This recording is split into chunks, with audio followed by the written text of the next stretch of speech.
Rito nyithindo mani kod ng'ol ma opogore ma sigomre oyudo sir mar yaro badgi kendo yawo thuolo mar chiwo sir malach nyaka ne nyithindo ma ok odak kanyo. E nyasi mane obag e rito nyithindo go ma sigomre, jodito mar riwruoge ma opogore ne oyuoro kumoriwo apisas mag kaunti ma Siaya. Apisa mochung' ne chenro mag nyithinde kaunti ma Siaya, Mano Jamin Konyango, okoni okang' mar keto rito nyithindo ma ikonyo godiochieng' to dok dala en okang' maber ma biro neno ni nyithindo yudo kinde mar bedo kod jonyuolgi.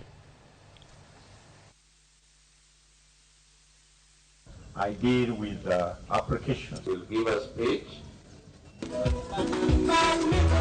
At the moment, we are having 67 children staying here.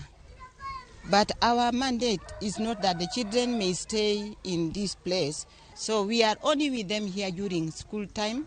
But during holidays, they have to go to their relatives or their parents. Health-wise, we do give them some medication. But when it goes high, sometimes we are not able. If we could be, maybe through the government, they can be put on a universal cover. I think that will be really something that will really help us. This is in line with the government care reform agenda that aims at reducing use of orphanages or charitable children institution as a model of care. So as a county government, so far we have provided them with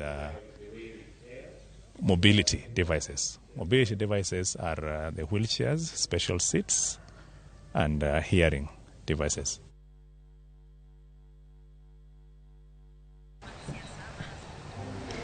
Ramogi